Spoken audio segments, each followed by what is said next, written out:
Greetings, fellow captains, and welcome back to another episode of World of Warships with the Hive Hand. And, excuse me, sorry about that, but today we're taking our first look at the new campaign ship, the brand new Brandenberg, the Tier 6 premium German battleship, although I think technically it's more of a battle cruiser, but we'll get into that in just a second.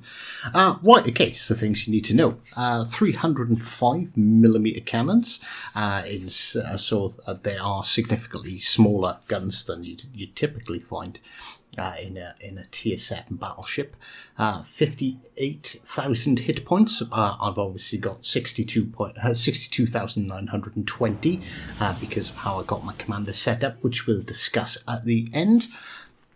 It also has twin quadruple torpedo launchers, one off either side, which have a 64 knot speed and a 6 kilometer range.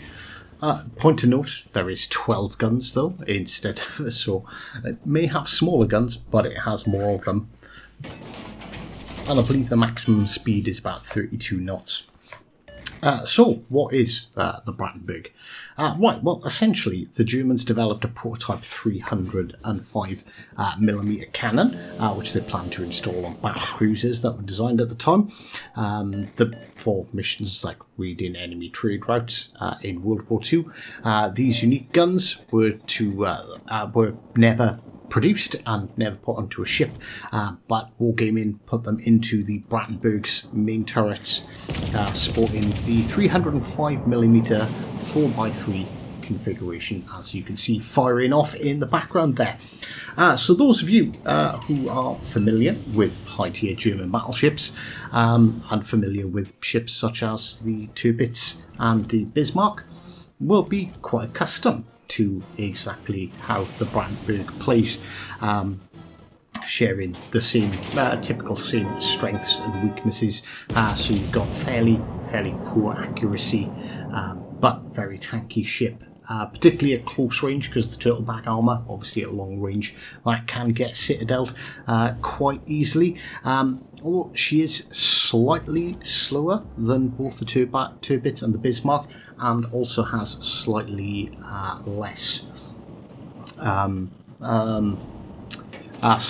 hit points. I believe it's about 15%. So it's better to build this thing more towards survivability, because it is not quite as strong as the others, but then it does have some of its own advantages. So it has fairly, as you can see on this build, fairly long-range guns, very fast-firing guns. It's got a better rudder shift time, so it is more manoeuvrable than its counterparts with the Bismarck and the Tirpitz. It's quite similar to the Odin, I suspect, when you look at it that way. So the Bismarck and the Tirpitz are definitely easy to play. They're a bit more forgiving with their larger hit pools and being slightly faster. But the Brandenberg sort of comes into its own a bit more in your close quarter brawls.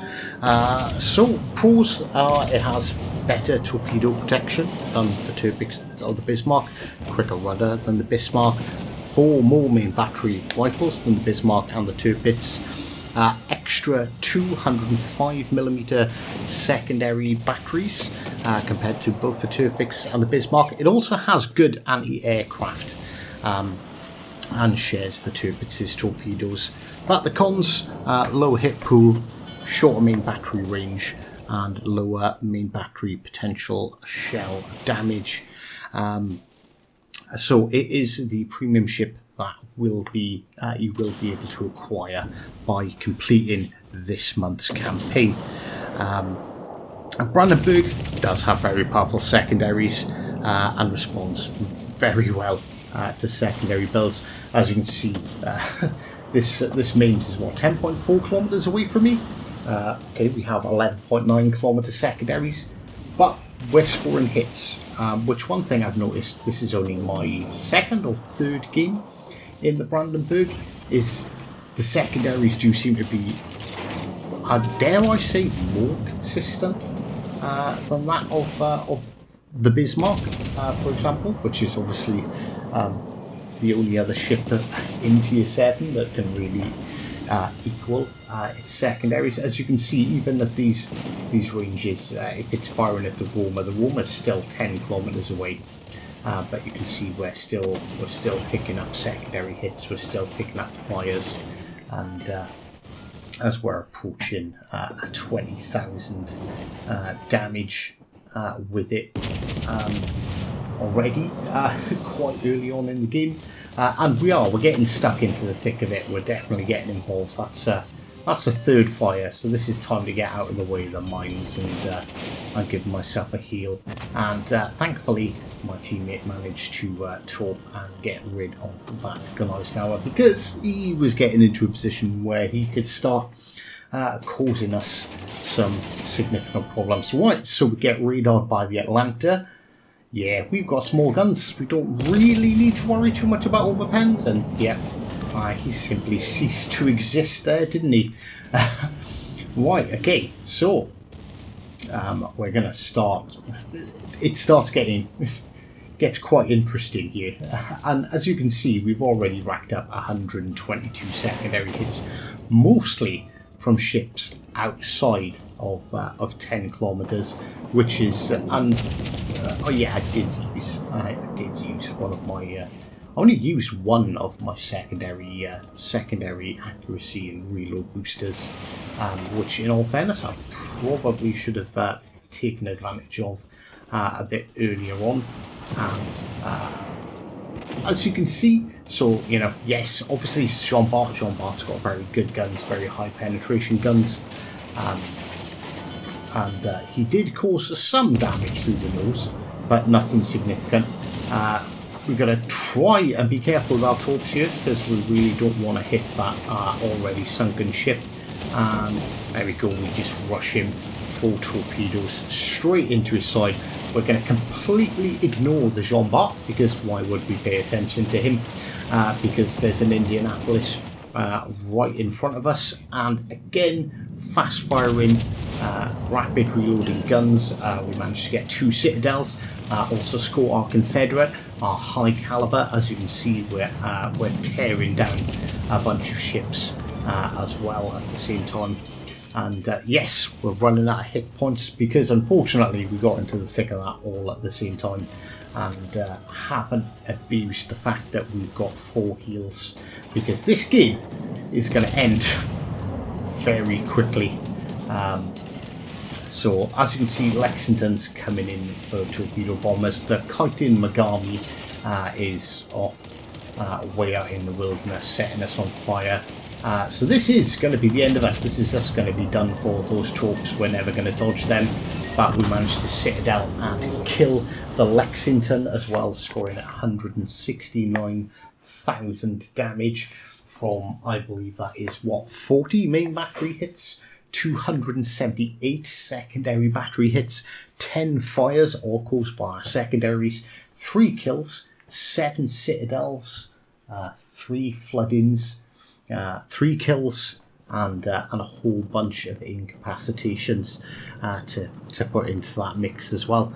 And now, basically, whilst this match plays out, we've got the arduous and fun task of sitting there watching all of our ships chase down a Kaitin cruiser. And although the Kaitin cruiser technique, I suppose I might as well, it gives us something to talk about for a couple of minutes, can be effective. It's only effective if people chase you. If nobody's chasing you, don't bother, because you're miles away from the battle, just like this guy was. He was over here all on his own. He could only really shoot at me because I decided to push the Jean Bart, the Indianapolis, and then the carrier. I wasn't shooting at him. He was not really doing any significant damage to me, and what's left, he's on his own against 4 enemy ships and an aircraft carrier. So yeah, if you're going to use these Kaitin builds, like, if they're not chasing you, stop firing, turn around, get yourself in closer, and You have to. You have to attract the attention of the enemy. Otherwise, all you're doing is just selfishly farming damage, and you're not actually helping your team. And eventually, what happens is your team crumbles because they're essentially minus a ship because you're 17 kilometers away, off on the horizon, spamming HE at the only ship that's close enough for you to hit. You're not attracting any damage, and there's just one less target for you that the enemy team is going to spend their time looking at.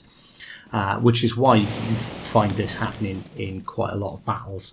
There's literally a Titan cruiser left at the end against a whole bunch of enemies. But at least, I suppose I was say, at least he's had the decency to turn back in and try and fight. But I don't suppose he had much of a choice when he hit the map border. And there he goes, done, over with. Right, so let's check out. This is, like I said, probably my third game in the Brandenberg. So 169,000 damage, Confederate high cal, devastating strike. I believe that is 2,600. Well, call it 2,700 base XP thrown in there as well. So my first opinions, genuinely a very fun ship to use. We'll obviously do a more detailed breakdown later on in the week as we get to spend a bit more time playing with it. But first impressions, very, very fun. Kind of makes me think of a big Scharnhorst, or a bigger Scharnhorst. At least the Scharnhorst is pretty big, all by herself. And I think definitely the couple of other games, HE does have good big part to play, much like the Scharnhorst at long ranges. But we'll have a bit more of a play around through it this week. This is just my first impressions. So I do hope you enjoyed the video. Don't forget to punch the like button if you haven't already. And oh yes, sorry, I was going to talk about my command build. So just to let you know quickly, I am running Henry J. Hyde with Haruna and Franz von Hipper. So basically what we're going there for is better secondary range and better secondary accuracy from all of our inspirations. This particular match I was using Flammable Cannoneer, although I think Brawler is probably the best bet because one, we want to reduce our risk of catching fire, and at range with the accuracy on German battleships, honestly, losing 10% of your range is really not an issue. Obviously, we're running Porcupine in our second slot. We go for Firefighter to reduce the damage control reload time, reduce our risk of catching fire, but obviously we do end up losing some of our damage control party duration. Master Mechanic for those extra repair charges. And fighting fire with fire to, again, further reduce the damage that we take from fires. Right, okay, so that's me done. I do hope you enjoyed, and as always, until next time, take care.